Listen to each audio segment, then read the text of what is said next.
That's about young people who are not like, who are more introverts. You Yes, know, that's like, exactly it. do you believe in like introvert and extrovert? Like, is that, do you think that's a thing, or do you think that's You were like telling me about that. or do you think that's a box thing that people get put in boxes, or they put themselves in boxes? You know, I love that question because there was this famous book recently. What was it called? It was called Shy or something like that. Or If I don't know what it is, then it's not famous. I'm playing. no, it was something around that though. It was, but basically everybody read the book and everyone who's read the book said, yes, I'm an introvert, basically. And I think everybody believes that they're an introvert. And I don't know whether there are many people who believe that they're extroverts. I think even extroverts will say, actually, I'm an introvert. I'm just, I just act extrovert in an extrovert way. But it's like a weird thing. Like, do they put themselves in boxes? Like, does someone like, remember you know what? I used to brag about that. Remember that INFJ thing, or all those different 16 personality tests and stuff. And you actually agreed with it as well. I remember you said that when you took it, you agreed with it. I've done it 3 times in a row, and I've got the same thing, But then I think as time went on, because it's weird, because I wasn't about putting myself in a box, but I've done it, and a lot of it like helped me articulate how I felt at the time. But then I realized that was just at the time. Yes. Okay. And so another interesting thing is that, so like Sunday, obviously, like we were trying to do the shoot, and I was in a different state of mind, and we didn't do it. So it's just like, and one thing that's been fascinating me with recently is like how people make decisions, or what people say, or what people do based on the state of mind. Okay, so you mean if you, for example, took the test on Sunday, it might be different to today? Is that what you're saying? Yeah, because like my state of mind would have been different. Yeah. Like it's like, what state of mind am I in, and how does my state of mind influence what I'm doing at the time? And that's like I'm sure you've been in positions in life where like you're doing something, and they might do the same thing again, but like you're in a different, you feel differently at that time, so you can have a different outcome. Yeah, definitely. Yeah, 100%, man, 100%. But I've got a funny question for you. Oh yeah. So this is like a thing. So we start with a funny question or something else that we read out, and then obviously the ending is like the main question that we're gonna ask you later on. Oh, do you know what? I watched Abdul's one the other day. Yeah. Abdul's like I know he's deep, but he's really deep, man. So funny enough. So when we were recording on Sunday, Abdul's replied to the story, because Aladdin's posted a little story like with me and you, and it was like he was like, I can't wait for this one. Like he was just like, you got the main man on basically. Abdullah T. So yeah, so it's funny how you both like each other's kind of like mindset, I guess, in a way. The dark place thing, man. I say that all the time now. Yeah, the dark place. Yeah. Come on, I actually forgot about that. It just reminded me of it. Not about that dark life. So yeah, the funny question is, yeah, if animals could talk, yeah, which one of the animals would be the rudest? The rudest? Yeah, the most rude one. If animals could talk. Peacocks. Peacocks? Why peacocks? Because they're just full of colour. I thought he was going to say they're full of shit. But no, but they're full of colour. And you know, like, I feel like they're the types of animals where it's like, I relate it to like a person. Like the type of people that might want to look the loudest and act the loudest almost feels like they're the best. So, they'll just be like, they're like, in school, like the baddest footballers or the best footballers were always they switched their personalities. Almost they suddenly became like a bit rude. Like, nah, man. Like people gave them respect because they're bad at football. And I feel like that's what peacocks would be like. They'd be like, I'm the baddest. So I don't need to be nice to no one. Yeah, that makes sense. Just before you introduce yourself, can we get AC off, by the way? Sorry, I forgot about that. But yeah, so do you want to, like without, again, because we spoke about boxes, do you want to introduce yourself without putting yourself in a box? And I don't know how we want to do it. It's up to you. Yeah, do you know what is weird? When you wrote that in the message and you said, introduce yourself, I was thinking, shit, I don't know what to say. Because I know that it is putting myself in a box, like whatever I say. But do you know what? I kind of thought that the best way of describing myself is, which is weird to say, is that I'm a youth worker, I'm a husband, I'm a brother, and I'm a father. That's the best way to describe myself. I love that. And do you know what? Like in a way, I didn't want you to put yourself in a box anyways, because I don't know, you told me if I'm right or wrong, but like, I feel like you've probably been a different person at different points of your life. And I think that's just like a normal, everyone does that, like everyone does different things. And is it the things that we do that describes us, or is it who we are at the moment? Is it how we feel at the moment?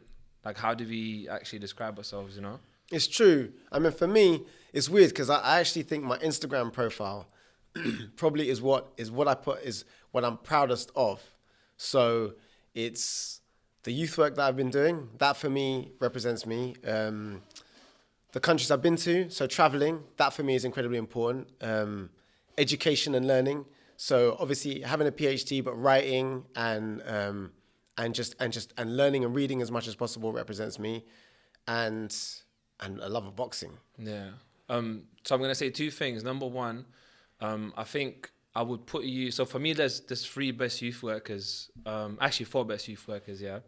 But I'm gonna put you amongst the four best youth workers, and I think you have. Do you know what? Yeah, and I don't know how to describe this in a most like in the best way, but I feel like you've got like you're just pro young people. Like you'll do anything for young people.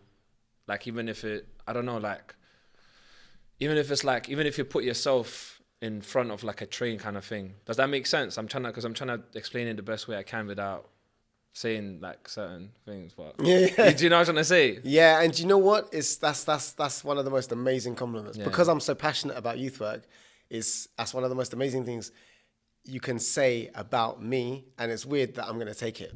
Yeah. You know, I'm gonna take it. You know what? Can I say it? Can I 'cause just love say it? Can I Thank just you. straightforward? Yeah. So I feel like you're the kind of person, and I respect that so much about you. Yeah, I feel like you would kind of like finesse the funder to make sure that young people develop and progress in a way. So I don't know, like if anything, we'll cut this out, whatever. No. If you don't want this to be on there, because I don't. That's why I didn't want to say it. But Listen, I'm no longer paid as someone to work with young people. So I'm happy to say that there's a game that we play, and if we can utilize whatever we need to do in order to support young people in the best way we can, it has to be done. yeah, but I think for me the beauty of that is just that you would do it for the young people. So like you wouldn't do it for your own gains, you would do it for the young people, and it's just I feel that's an incredible thing to see.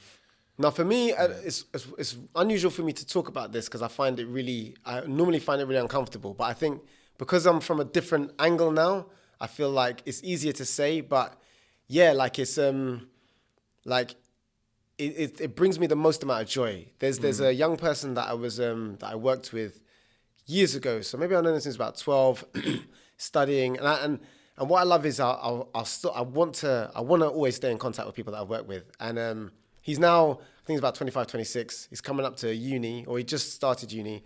And then we've been going through some essays I've been helping with, we're just talking with. Then last few assignments helped him with. Obviously, then he's just finished his dissertation. And for me, like that's the most proudest achievement. It's not because I don't feel like I've had any part in it. I feel privileged to have been allowed to be part of someone's journey to achieve greatness. Yeah. No, but why don't you feel like you had part in it? Do you know that I think the difficult thing about youth work is as youth workers, we're always, we want to put the emphasis on young people. So it's very difficult, I think, for me. This is a completely different profession, right? If you're a musician, it's about you. If you're a producer, it's about you. If you're a footballer or a boxer, it's about you. Obviously, you talk about the team, but ultimately, it's about you. And I think as youth workers, we're kind of similar to coaches, right? But we don't even get the same kind of Recognition. Yeah, the same recognition. Yeah. But because we recognize that the young people we work with may have come from challenging situations in which they don't get recognized for their greatness. So we're always pushing the narrative that's the young person that's done it themselves, which essentially is we may have created conditions that are conducive for that, but ultimately it's a young person who has to go in the ring and do the fight, right? So, but in a weird way, like if you didn't have that input, then would the young person would have made it there as well? That's always like, so it's kind of like, I feel like it just, I keep saying this, you remember me saying this all the time, like it takes two sides to build a bridge. So it's almost like if that one side wasn't building it, would that bridge exist? It's that sort of thing. And that's true. And that's why it's weird maybe to think about it like a sporting context, like a boxing trainer, a coach and a boxer, because it's similar to using the context of where we've worked, is that, yeah, the coach ultimately should get just as much recognition as the boxer. But the one thing that is weird that promoters, in fact, I always hear coaches say is look, I'm not the one taking the punches, Yeah, we're doing all the work outside, but I don't step in the ring. No one's punching me in the stomach, I'm not having to do all those sit-ups. They might not be physically taking the punches, but while the boxer's taking the punches, they may be taking the punches mentally because they might be feeling it just as much, or sometimes even more than the boxer. There's an emotional investment as well. That's powerful, because that brings us back to the whole point about what's challenging about youth work is that there's secondary trauma, because sometimes it's really difficult to watch our young people go in the ring and take metaphorically and also practically and take punches, but we can't do anything about it. Yeah. So it's almost more painful because in many ways we want the best for those young people, but sometimes it doesn't go. It doesn't happen. And we see that because whenever, and I hate to have to say this, but whenever a young person's died or been killed, we go into meltdown. Like we implode, and we just collapse because we believe that it was our responsibility and that we've let that young person down. Yeah. And it's almost like it becomes like a reminder of certain things people forget. It's just like, I feel like people sometimes forget how relevant. So for example, like in charity, sometimes like people have some really weird politics and they're fighting, arguing over like some silly things that's not even relevant to like young people's lives. And then some, a young person would lose their life. And then suddenly it's just a reminder, actually, none of that stuff was actually important. There's much more important matters and stuff. We're dealing with like young people's lives and stuff. Yeah. But yeah, I agree with you. I feel like sometimes there's only so much, I guess, influence we can have, but we can always try to do our best, and it's just, what, I'm a fan of what you say a lot of the times. You say something along the lines of, like, we do the best we can with what we know at the time, and it's only later. I think I've heard you say that phrase before, right? Like, I'm pretty sure you've said that before. And it's only like later on, like when we find out a bit more, then we can do a bit better, Yeah. That sort of thing. And I mean, the other thing I find interesting, just fascinating about us as youth workers is that, like for us, it's about deferred gratification very often. So, a teacher will teach a young person, they get grades at the end of the year. Or, a coach will train a fighter and they'll go into the ring and you see what happens. We don't know what's going to happen to that young person for maybe 10 years. So,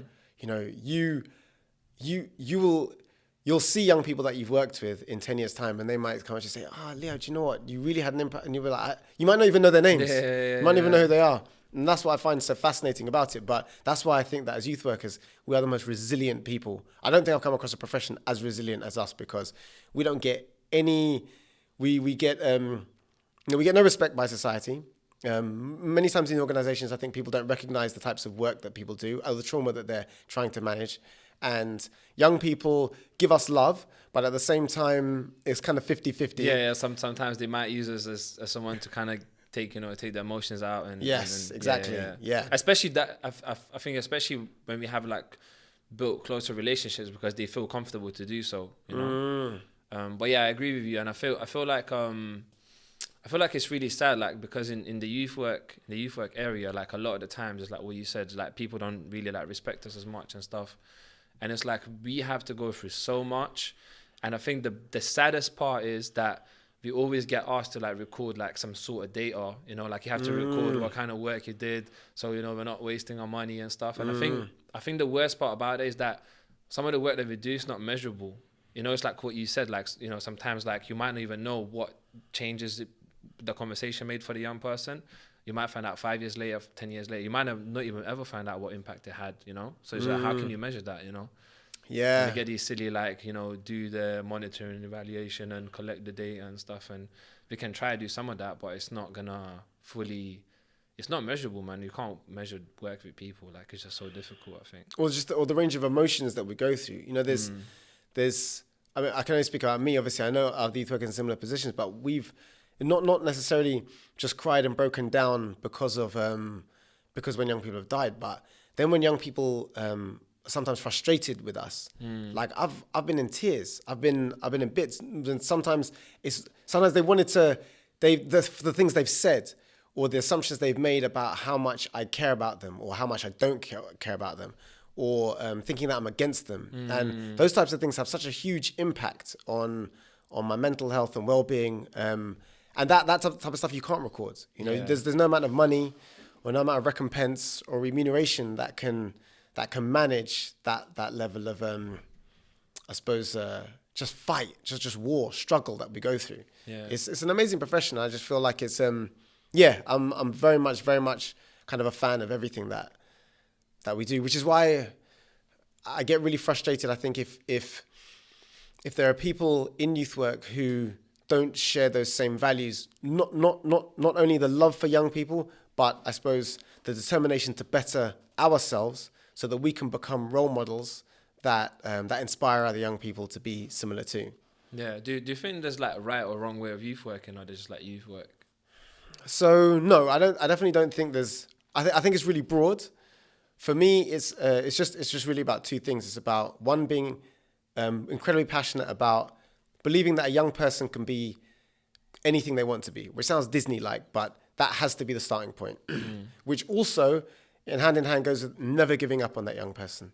And then on the other side, there's us as youth workers, trying to making ourselves almost imagining that we're fathers or mothers, and how do we want that young person to see their father and their mother, or older brother or uncle or whatever, and so how would we get them to love and respect us? I use love in kind of the broad term. Yeah. Would they respect us if they saw us running a viable business, or if they knew that we read this many books, or if they knew that we'd spoke this many languages or traveled to this many places? That's what I feel like is important for a youth worker to be. And I think if we're not doing those two things in tandem, then we're in dereliction of duty. Yeah, I like that. So I'm going to ask you like a slightly, it's not like a weird thing, but you tell me what comes to your mind. So exploration versus control. Exploration versus control. Just getting a little bit philosophical. Yeah. Exploration versus control. So, the first thing that comes to mind is there's I haven't got the anecdote correct, but there is a theory that there's two different types of people. There are explorers and there are settlers, and explorers are actually I'll use Five for Peace as an example because I think it's really important. So Luke, as someone is. There's always kind of this concept of the founder, right? And the founder is someone who just who's the explorer. That's Luke. That's Luke Downey, right? He just goes around and just he creates just amazing, wonderful things. And I think there's no doubt that he just gets shit done, right? Yeah. And he just does crazy things. If he said that he was going to build this 10 years ago, people would just thought, "No, you're trying shit." Like, it's just amazing, right? But then he's also aware that then there are settlers, and they're completely different. Because once you've gone into that new landscape, you need a totally different person to say, "Okay, right. We do actually need some structure here, and we do need some kind of rigid policies and procedures in order to kind of make sure that we need a society, right?" So for me, I think, I'm not the exploration person. I think just if I'm answering that question, which is more of the creative. Yeah, that's really interesting. So it's kind of like someone going out there and maybe like setting up a country. So yes. Just someone explore and discover something, and then the settlers would come in and then basically govern it. Kind of like the government. The government's the control, like the control the settlers. Yeah, that's exactly it. Exactly it. And I think it's even that's why it might sound like we're getting, well, it's not necessarily personal, but it's like for someone like you, you've definitely got that exploration thing about you. And it's interesting because sometimes when we've been working together, well, not only kind of in the last 6 months, like you, me, and Ebbs, and I hope you don't mind me just saying Ebbs because it's like we would just sit down and say, right, we just need to extract from your brain and put it onto paper because you have so much going on in there. There's just so many wonderful ideas, and actually we need to put them down. Do you know what I mean? We need to put them into some context so that they can be used because there's just energy going on. Like I can almost just imagine inside your brain, there's just like these like cells just bouncing around just off each other, just going into all different directions. And you're the explorer. No, definitely. But do you know what? I feel like I've developed this muscle of like, and this is like I'm gonna try to explain this like in the best way possible. Like it doesn't really matter. It's just like all of these different things, there's noise, this, whatever. And I have this switch now where it's just like, it don't matter. Like, it doesn't matter. Like, and I don't mean this in like a bad way. I mean this like in the most empowering kind of way. Like someone goes like, "Oh, how are we going to work out this thing and whatever?" It doesn't matter. Like, we're just going to do it. Like for example, the Sunday shoot, like it didn't work. It doesn't really matter. It's not relevant. And to be honest, like, do you think, so for example, does Sunday really exist? Like, and this is like a really philosophical, does it really exist? Or is that just something that we experience in the present moment and now it's just kind of like, it's in my head or it's in your head? And is that even a real thing? Did we just transition from that present moment to this present moment? It's weird because it exists, but like you said on that day, it exists differently for me as it does for you. So it exists for me, but then but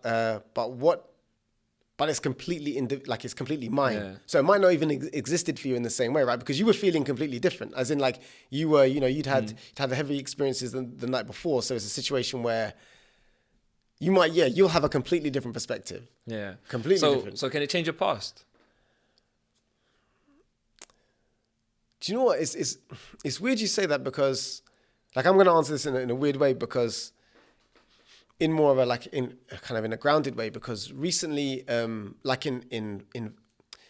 were issues about certain films being put on TV. One was, for example, Gone with the Wind, right? And there was a problematic relationship between. It was set in kind of I think it was in a slave or just post-slave period of America, and there was. Everybody loves the film, right? Like, not everybody, but lots of people love the film. But there are some problematic relationships in that film. So the question was, do you not show the film? In which case you are changing the past, right? You are you're changing people's perception of the past because they're not aware now of what went on in the past because they're not able to watch films from the past, if you take that way. Or you still show the films, but you have a disclaimer or you have an explanation at the beginning. But then is that them just not sharing the information of the past, or is that them changing the past? So yeah, you're right. Actually, it's not necessarily changing. So the way the with my past. question, can it change your past? Like I think you can. So I think I can change my past because I was thinking about this like quite deep actually. Okay, yeah. And I was thinking about the past that I've experienced exists in my head, right? And probably like every single past experience I had, even if it was with other people, they have a different version of that in their head. So I'm thinking like, the whole thing of like everything's about perspective and we see things differently.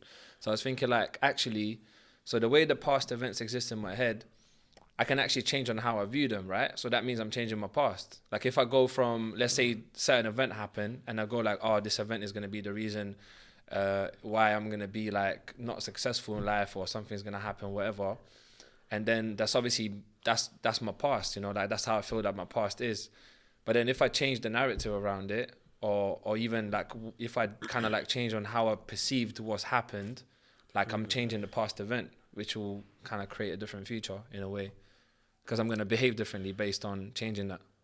Yeah, no, I agree. So, well, the other thing is even there might be things in your past that you didn't remember or that you do remember that then adds a different or did they even happen? Yeah, so it's past even a real thing. Yeah, because you know what? Damn, that's powerful. Because, so recently, again, it's slightly off topic, but recently... there is no topic. Sorry, yeah, that's true. we don't have a topic, so it's so good. But you know why it's relevant? Because I changed my surname, right? From Whittingham to Vigors. And the reason why I changed my surname was because I wanted to distance myself from a past. Basically, the name Whittingham was my grandfather's name, but my dad didn't even really know him. I consequently never don't know anything about him, right? And also I know the name has a slave history. So I changed that name because I thought I changed my name to the name that I felt that was more relevant. So in a way, I changed my past. What I mean is that I now have a different view of where I feel like I'm aligned to, of what of where my lineage is. And in terms of what I believe my responsibilities are. And so the reason why I say this is because I then started throwing away lots of books that I had that were kind of talked about slavery and discrimination. And I thought, do you know what? I'm focusing on this particular part of my life that is now impacting how I relate to the world. So I thought, let me throw all that away. I'm not even going to focus on that side of my family. I'm focusing on a different side. And now I have a different set of, I believe that I suppose I have different levels, different aspirations, and different responsibilities. It's almost like I become what I focus on, sort of thing. Yes. So it's almost like I become what I don't want to be. It's like it's whatever I'm choosing to put my time and energy into knowing about is going to be a part of my life because I'm going to consume that, right? Yeah, but the fascinating thing is though, was that even anything to like? It's weird because. Weirdly enough, maybe let's say maybe I was adopted, right? And maybe I don't actually have, for example, Caribbean heritage. Maybe I'm actually from, from Tanzania or from Australia. So in which case, but what if I told myself I was from those places? What if I truly believed that? But does it really make a difference? Exactly. That's the point. Is that then I am effectively changing. Because why can't I just tell myself I'm that? You know? Yeah, that's why can't I tell myself I'm Italian and then just start liking pasta food? Do you know what I mean? And just believe I'm, yeah, you're right. You could actually just, because what about people who have different personalities, right? Or believe that they're different people. So it kind of goes back to the thing of like when we started the episode, we said, like nothing, like when none of these things really, like when none of that, like where they might be used as boxes to, to describe us in a certain way and whatever, because I feel like what I've witnessed from like the human nature is always to like find the best way of describing something. And I feel like we went from simple ways of describing things to like making it more and more complex for no reason. Yeah. And it's just like I'm starting to look for ways to like, how do we make things a bit more simple? So that's why I go back to the whole, I revert, like when I go a bit too deep and too much like into thinking and stuff, and I just go, you know what, it doesn't really matter. And that's just kind of like, that's when I get grounded and just like, it doesn't really matter. Like, just let me strip everything down, all these different labels and stuff. But I actually forgot what the point I was trying to make. I forgot. No, but then sometimes, because the weird thing is we're social animals, so we like to attach ourselves to groups. That's why most of us move to cities, because we whether we like it or not. No, it's not whether we like it. We do enjoy connecting with other people. So it helps us put ourselves in boxes. I'm not to challenge you, by the way, but would you say that to like a person who literally has like, who chooses not to socialize with anyone and like literally lives like a complete different lifestyle and doesn't care about anyone? Like, would you consider then, would that just be maybe like a person who, so let's say like the social animals, but maybe is the person not functioning properly? Then would that, I don't know, is that I just no. I think it's just more the well, I don't know, because it's weird, because there was I haven't been studies. It's just anecdotal, but listen to conversations with people who were in solitary confinement. So there have been some studies done to suggest that if you're in solitary confinement for a certain amount of time, like you start to lose it, basically. And there's a really good book by a guy called Huey P. Newton, the guy who set up the Black Panthers, and he was talking about what he'd have to do, like his thoughts, how he'd have to manage his thoughts when he was in solitary confinement, because what would happen is he said this really weird thing where he'd have a positive memory, and the positive memory would go around in your brain and end up turning into a nightmare, and you'd have to learn how to control your mind in order to not go into a really dark place. So I think for humans, it's very difficult for us to live on our own. But that's not the case, not for everybody. But yeah, no, but I think we all need each other, like regardless. Like everything that's created around the world is just like, it's always had more than one person's input. Even like, for example, like even if one person creates a thing, like they're learning from how to create that came from another person and other people and stuff. Yeah. Which is really interesting. Like I've been also like kind of like I've been thinking about books, right? So when someone writes a book, it's usually a collection of other information they've collected from the life experience. So for example, they might have read, like, let's say someone writes a book on how to become more confident, right? And they probably they went to university, studied certain things, they gained information there, or they read another 20 books on confidence and stuff. So they've collected the information, filtered it through their own perspective of what that looks like, and then put it in a book. Yeah. And it's just like, everything's just like kind of like collection of information and knowledge and stuff. And it's just being passed on in different ways. So like it's weird. In university, I remember the most difficult thing was, the strangest thing was when I was writing an essay, like the first few essays I wrote, the teachers said, well, there's no references. Like it can't just be all your own opinions. You have to have read around the subject and then reference it. And there needs to be, like 2 or 3 references almost every paragraph, every large point that you're making. And I thought that's weird, because so I can't just write an essay just based on what my thoughts are. I have to read around the subject, and effectively my essay is looking at the opinions that other people have on it and then coming out with my own conclusion. That's basically choosing which opinion I agree with more or less. Yeah. So I'm not actually creating anything new. I'm just developing the ideas of someone else, or just saying I agree a bit more with other people. Yeah, and then if you're going to reference them, then they referenced other people as well. Then shouldn't we reference the other people? And then those other people's references as well. So like the reference list is gonna be, so might as well just reference the whole world. Just put the world. Like I'm gonna the world. That's the reference. That's where we live. Like that's where we live. We live in a planet. Like just, like I should reference my mom. Yeah. Like it's just like where do we learn and where do we pick things up from? Like. But then that's why it's interesting, because I think then it's then using kind of academia as an example, you're only really supposed to reference published people who have been published in well respected either journals or books, right? So like I can't reference you, and yet the amazing thing is when I live my life, when I walk around and I'm talking to people, any things that things that I think and I say, I always like to say, I got this from, I'll get it from you, I'll get it from Aladdin, or I'll get it from someone else, because there are just because you haven't been published, or just because you haven't written like 10,000 words on it, doesn't mean that what you're saying is any less powerful or potent. Yeah. And then also, but there's also an element of like how you, like what's your filtering system? It's like, because I feel like you're the type of person, like anyone can say anything, and you have a very good filtering system where you can actually take something away from it.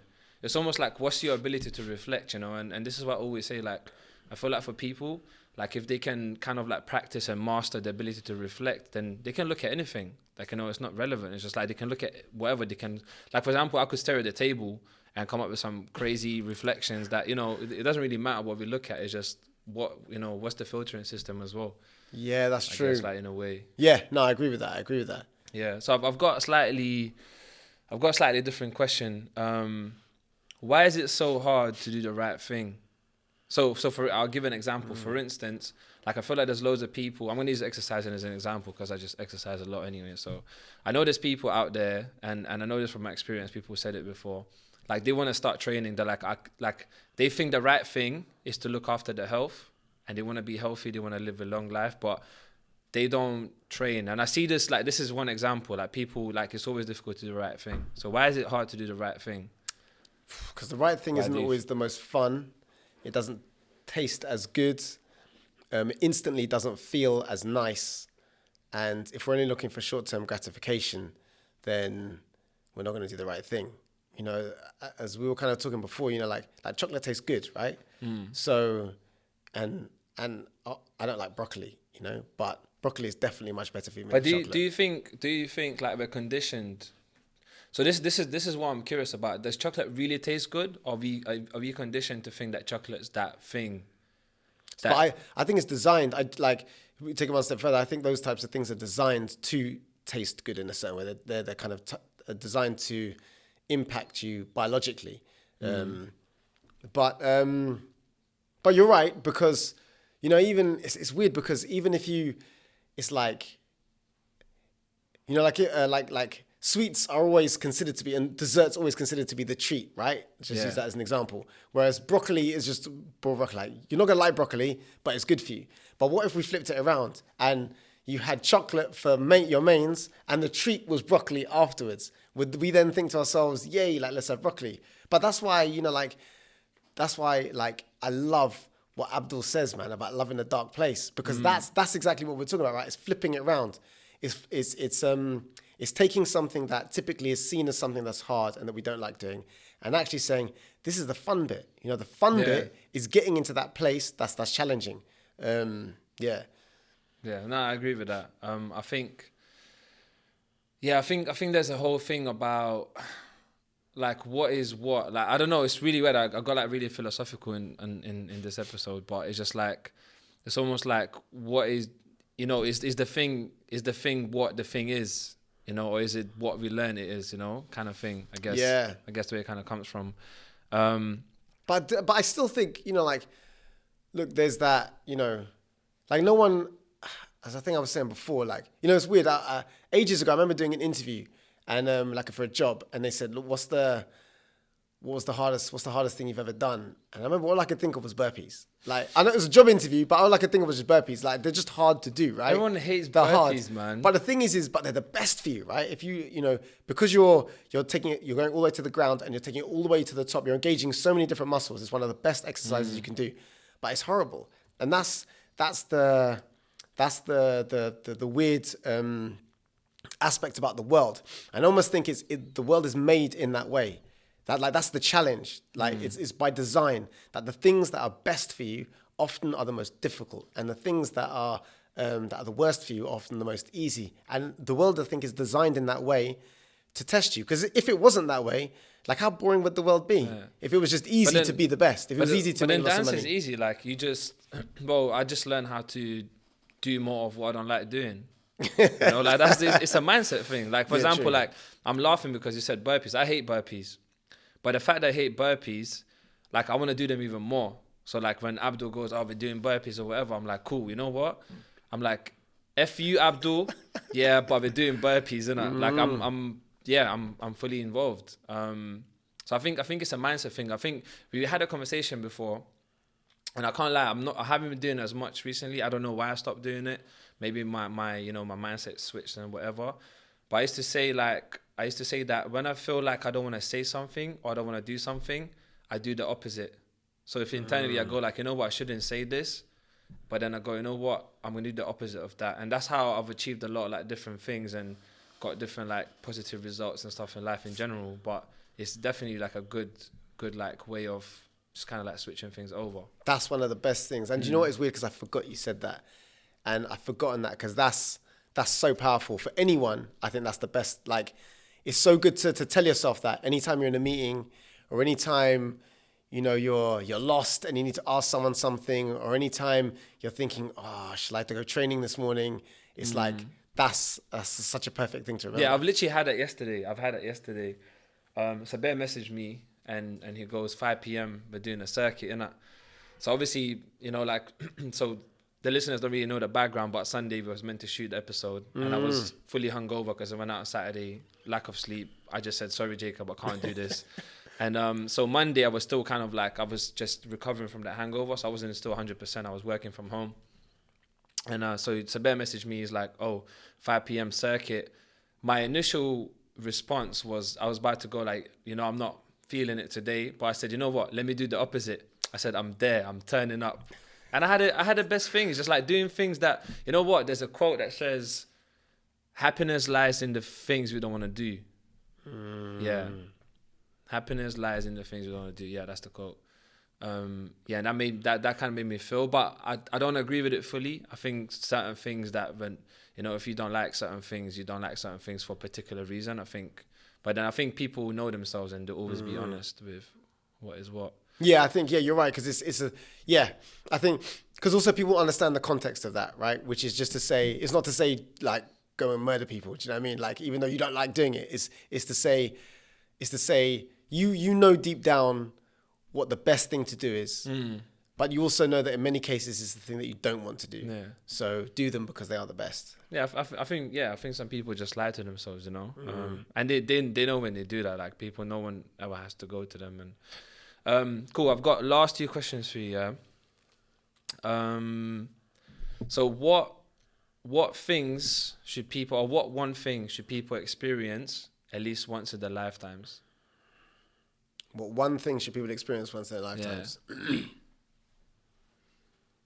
You know, one thing, if they could do, would be to have a conversation with their grandparents or someone elderly.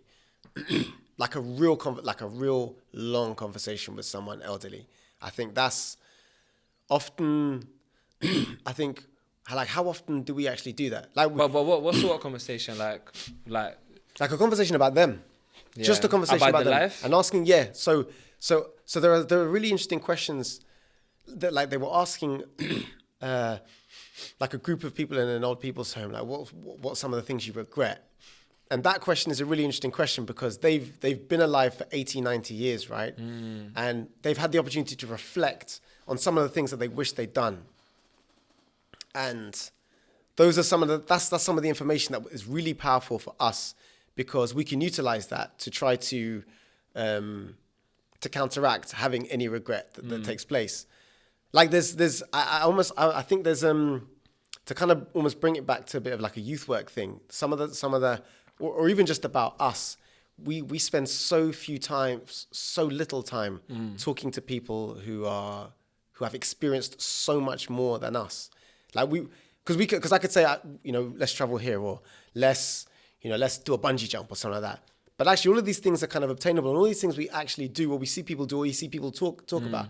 We very rarely talk to people who are far, far senior than us, who grew up in times that were completely different, who have been around and often had experiences that were probably incredibly traumatic and have come through it. And I think it's a beautiful opportunity to support us in our development. I like that. I do think that regret's a decision. I think yeah, and I'm going to use the term choosing to regret. Yeah, that's a decision. I think regret is an active decision. Yeah, it sounds weird because obviously I think maybe some people might be listening. What do you mean by this and stuff? But unless someone can read my mind and understand the concept fully, like that's as far as I'm going to leave it. No, but just to add to that though, I think I agree, and but I also think that maybe from my perspective, I'm not old enough to have regret yet, because I still believe that I can accomplish anything. But when I'm 80. That will I know that my time is nearly up. So at that point, maybe regret is the wrong word, but what things would I like to have done more of, or are there any things that I wish I'd I don't know. Yeah, but then you have to wait till you're 80, right? Like, yeah, that's true. And then if you wait till you're 80 and then you go like, what do I regret? Then it's kind of like, it's a mindset thing. It's like, I think it's a choice. Like, for example, for me right now, like I used to have a time like where I go like, oh, I regret this, but then I've kind of learned to teach myself that actually like it's not going to change anything. And going back to the whole thing is that thing even real? Like it's an existing experience within my head, and I can change how I view that and stuff. Anyways, Yeah, what if I did it? Yeah, like what if I did it? What if I did it and it didn't work out how I wanted it to? Anyways, what if that would have made my life worse? What if I didn't even live to 80? Because of that thing, like it's just, there's all these different factors. So there's no right or wrong decision, or that's why I don't believe in regrets. It's just, I think it's just more about like, how can we take an experience and don't let it ruin us or hold so much power over us, and just have it take as a learning curve and just, and progress with it. Do you know what? That reminds me a lot of when we went to Sam's funeral, right? And the vicar or priest or whatever, he said something that's exactly what you were saying. And I almost felt like it was weird because you've never met him, but he was saying exactly what he was saying, and he was like, I almost felt like it was you speaking in a weird way. And I'm being real, because when he said, we don't know what went through Sam's mind before he took his own life, right?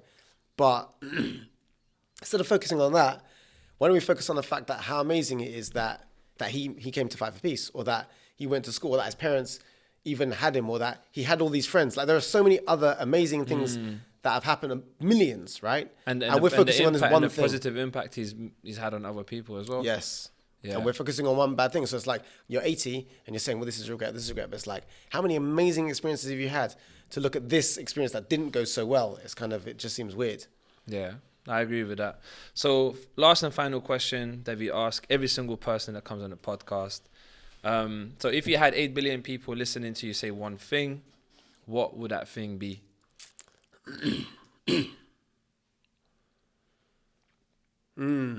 So I'm it's weird. It might be,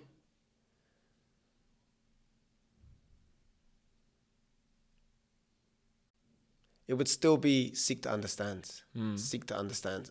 But not just necessarily, so to explain that, it's to always try to understand the context of either what other people do to you, what you do to other people, or how you feel at that particular moment. So it relates to the concept of regret. It relates to the concept of feeling maybe sad, or not necessarily happy, or not necessarily motivated. But seeking to understand is understanding the context of that. So I don't feel like I want to do burpees. But why don't I want to do burpees? Because it's difficult. Difficult things are often very positive for me. So I understand that context. Now I can go and do what I'm going to do. So now I'm going to do the opposite of what I don't want to do. Why is this person, this person's annoying me. They said some nasty things. There's a context behind that often maybe has nothing to do with me, so I don't need to take that personally. Yeah. I feel depressed today. Okay, the context is that maybe I haven't eaten enough. Maybe I didn't get enough sleep. Maybe I need to live a more healthy lifestyle, and then maybe that will affect my mood. So I think having that context, which often comes from reflection and creating that time and space to consider, I suppose, factors around us, provides us with an opportunity to feel positive and to grow. Yeah, I love that. And yeah, like I think you said it in a really nice way. It's also when it comes to other people. Obviously, it's good to understand ourselves as well, to seek to understand ourselves too. And also when it comes to other people, sometimes like, and tell me if I go in the wrong way, like rather than creating a story about what the person did, just like spend a bit more time investigating and understanding why that person did that, or how did, you know, what it is with that person. And yeah, just kind of like, yeah, just don't jump to a conclusion and see what, you know, where the person came from, I guess. Yeah, that's exactly it. I love that. Yeah, man, thanks for being on here, man. I appreciate it. Man. Here, everywhere, in planet Mars, everywhere, yeah. Nah, that was really good. It's an honor. Yeah, it's really good. good. It's a pleasure, man. It's an honor as well, man.